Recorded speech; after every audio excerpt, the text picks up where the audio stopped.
Hello guys, and we're back to another video. I just set a vibe about this song, which is named "Frozen in Time." It's a dystopian dark ambience. Why I guess it sings on this era. I can prove why. I like dark mincholi sound, but also I dislike few of hypertones. This one is good because it's peaceful, it's little unsettling, and the vibe are mysterious and little spooky and serious like that.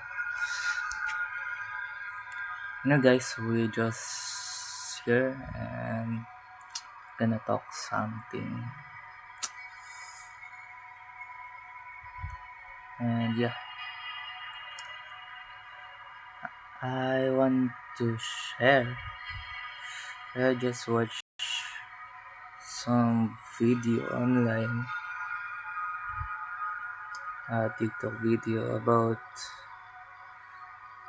the story of Lane, the serial psychological kind of dystopian kind anime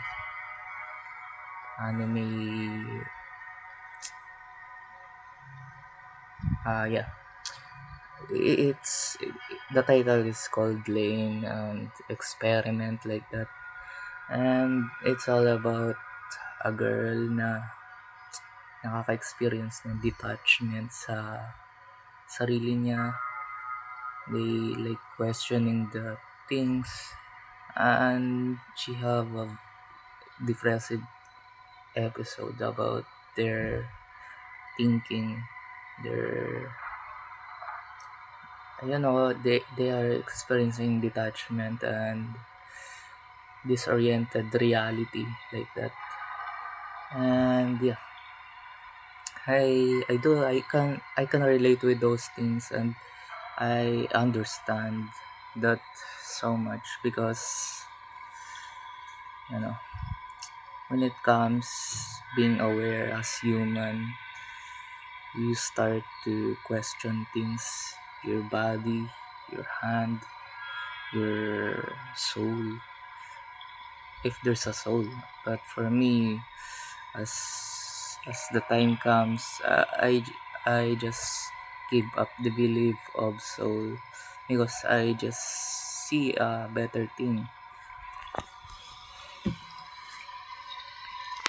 I'm just talking I just found it's not like what we expecting, like magic or something, but behind the scene, it's just a program. It's just a constructed reality by our mind, by our brain.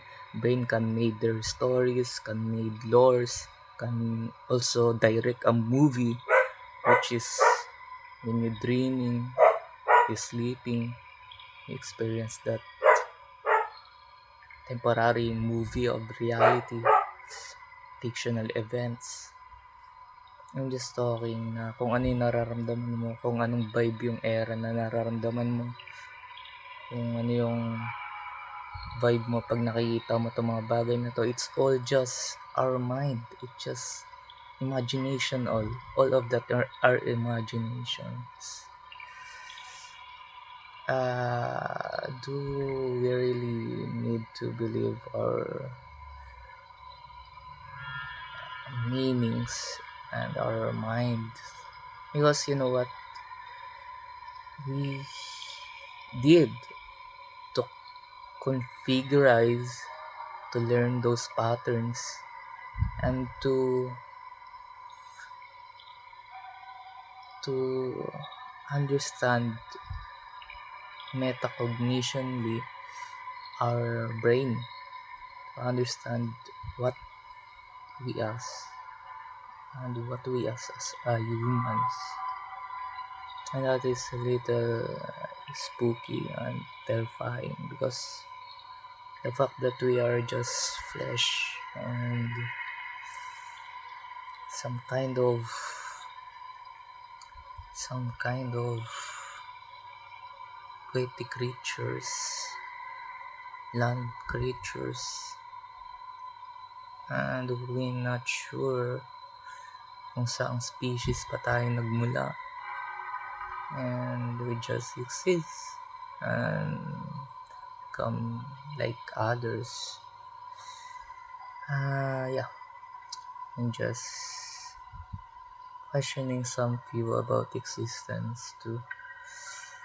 Not because I just watch some movie clips or anime, because that is the main reason of being alive, to to keep wondering about those mystery of it, and also to gain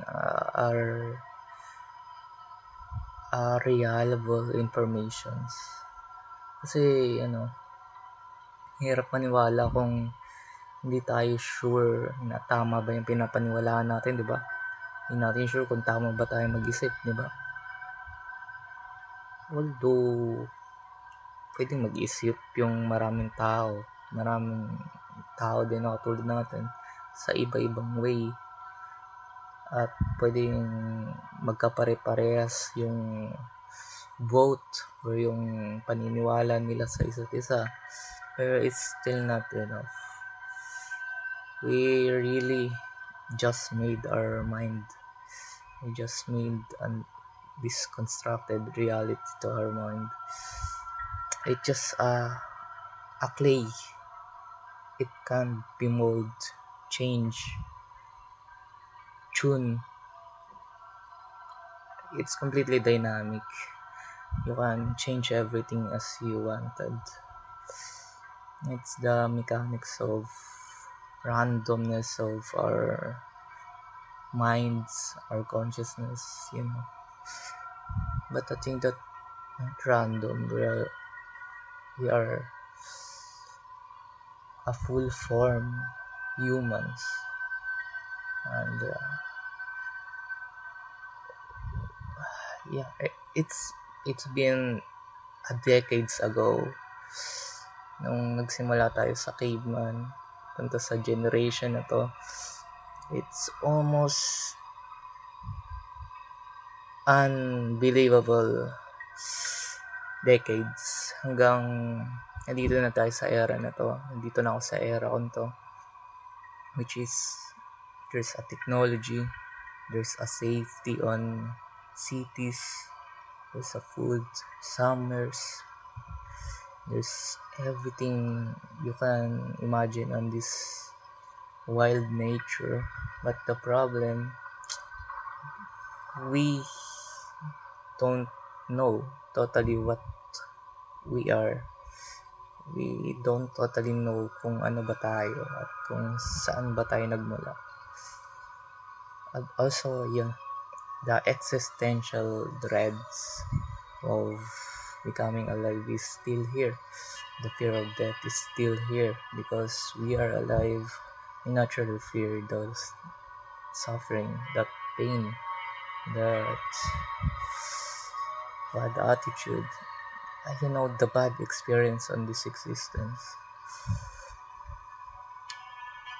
I'm sure I need to remove some unnecessary beliefs, including believing the universe and believing there's one God na magsasave sa'yo. Unang-una, I cannot longer believe na may savior ako. Dahil behind the scene, it's just nothing. It's just our mind making believe it's real. Pangalawa, I don't believe the universe as worshipping it anymore. Because universe are far, extremely far. And your words, your vibration, your energy, your matter is not enough to connect with that vast universe. That's why you should stop dreaming and never believe about universe anymore, because that is impossible. You don't have control with those things. It's just mystical. You don't control those things, and it's more likely fictional to idolize the nature too. And nature don't really cares to you actually.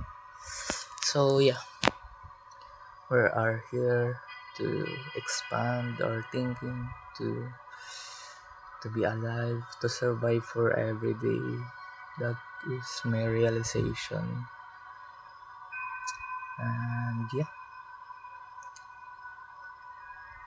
hope I inspired you sa mga nasabi ko.